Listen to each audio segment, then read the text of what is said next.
എനിക്ക് ഈ കല്യാണത്തിനോട് ഒട്ടും യോജിക്കാൻ പറ്റുന്നില്ല. അപ്പൊ ചേച്ചിയുടെ ഇഷ്ടം നോക്കാതെയാണോ കല്യാണം നടത്തുന്നത്? ആ, എന്റെ ഇഷ്ടത്തിന് എന്താ വില? പുറത്ത് പറയുന്നത് കേട്ടു, പെൺകുട്ടിയുടെ ജാതകത്തിൽ എന്തെങ്കിലും ദോഷങ്ങളുണ്ടോ? ഉണ്ടോന്നോ? അത് മാത്രമേ ഉള്ളൂ. അഗ്നിനക്ഷത്രം ഇരിക്കുന്നിടത്തെല്ലാം അഗ്നിബാധ ഉണ്ടാവും, കത്തി ചാമ്പലാവും എന്ന് നിന്നോട് ആരാ പറഞ്ഞത്? ഒരു ദോഷവുമില്ല. ഇല്ലാത്ത ഒന്നും നീയായിട്ട് ഉണ്ടാക്കി കൊണ്ടുവരണ്ട. നിങ്ങൾ എന്തിനാ അവളുടെ സൈഡ് നിൽക്കുന്നത്? അവളുടെ ആദ്യ ഭർത്താവ് എങ്ങനെയാ മരിച്ചത്? ഈ അടുത്തേ അവളുടെ വീട്ടിൽ അഗ്നിബാധ ഉണ്ടായി. അന്ധവിശ്വാസം എന്നൊക്കെ പറഞ്ഞ് കളിയാക്കാൻ എളുപ്പാ. അവരവർക്ക് വരുമ്പോഴേ മനസ്സിലാവൂ. കല്യാണം പടിവാതിക്കലെത്തി. അപ്പോഴാ അഗ്നിയും വായു. അവക്കൊരു കുഴപ്പവുമില്ല. നല്ല ഐശ്വര്യമുള്ള കുട്ടിയാ ദേവിക. അവൾ ഈ വീട്ടിൽ മരുമകളായിട്ട് വന്നാൽ വച്ചടി കയറ്റമായിരിക്കും.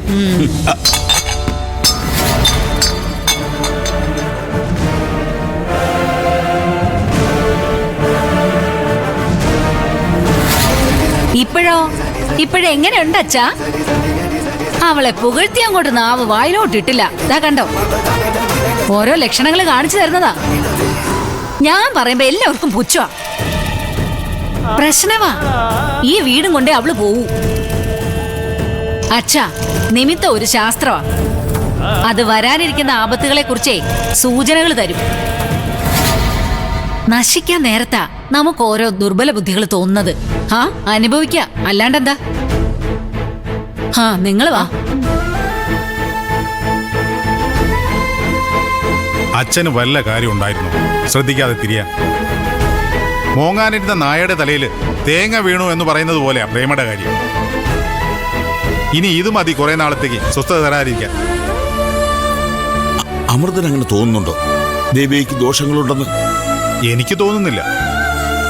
ദേവിക നല്ല കുട്ടിയാ, അവക്കൊരു പ്രശ്നവുമില്ല.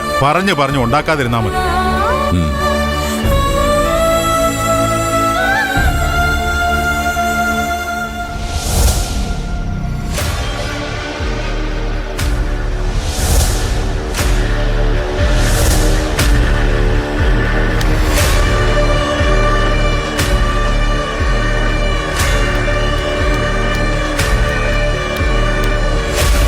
നീ ഇങ്ങനെ കള്ളനെ പോലെ മാറി നിന്നോ? നാളത്തെ ഒരു ദിവസം കഴിഞ്ഞാ ദേവിക വേറൊരുത്തനോട്ട് പൊറുതി തുടങ്ങും. അത് ഞാൻ സമ്മതിക്കും അമ്മേ. അമ്മയ്ക്ക് അങ്ങനെ തോന്നുന്നുണ്ടോ? എടാ, നിന്റെ സമ്മതം അവക്ക് വേണ്ട. കല്യാണം അടുത്തു. നീ എന്ത് ചെയ്യുമെന്നാ ഈ പറയുന്നേ?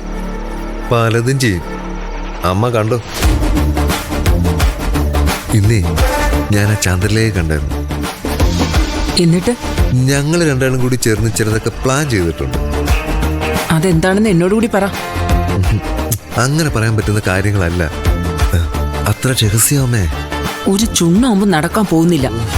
കല്യാണം കഴിഞ്ഞ് സദ്യ ഉണ്ണുമ്പോഴും നീ ഇത് തന്നെ പറയും, പ്ലാൻ ചെയ്തിട്ടുണ്ടെന്ന്. ഞാൻ അത്ര മണ്ടനാണെന്നാണോ അമ്മ പറയുന്നത്? നിനക്ക് ബുദ്ധി കൂടിപ്പോയി. എന്റെ അമ്മേ, കല്യാണം നടക്കില്ലെന്ന് ഉറപ്പാ. അത് പോരെ അമ്മയ്ക്ക്? എടാ, അവള് നീ അങ്ങനെ ചെറുതായി കാണരുത്. ആ കല്യാണം മുടക്കാൻ നിന്റെ ഭാഗത്തുനിന്ന് ശ്രമം ഉണ്ടാകുമെന്ന് അവള് മുൻകൂട്ടി കാണും. അത് തടയാനുള്ള വഴിയും അവള് കണ്ടിട്ടുണ്ടാവും. എന്ത് ചെയ്തിട്ടും പ്രയോജനമില്ലമ്മേ. കല്യാണ മണ്ഡപത്തിലെ 2 ബോംബ് പൊട്ടും. ഒന്ന് ഞാൻ പൊട്ടിക്കും, വേറൊന്ന് അതാരാ പൊട്ടിക്കാൻ പോകുന്നതെന്ന് എനിക്കറിയില്ല. ആരെങ്കിലും പൊട്ടിക്കും. അതാരാണെന്ന് എന്നോട് പറഞ്ഞിട്ടില്ല. അപ്പോ അവർക്ക് പോലും നിന്നെ വിശ്വാസമില്ല. അതുകൊണ്ടൊന്നും അല്ലമ്മേ. ഓപ്പറേഷന്റെ ഒരു പ്രത്യേകത അത്. ഞാൻ ചെയ്യേണ്ട മാത്രം എന്നോട് പറയും.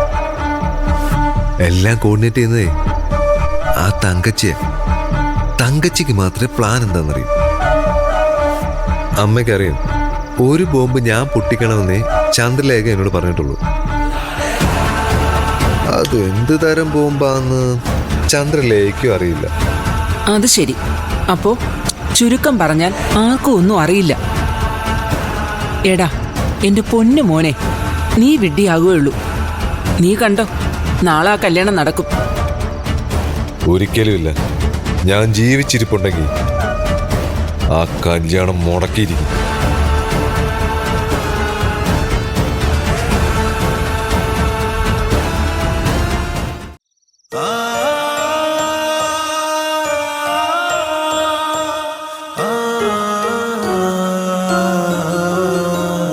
മോളെ,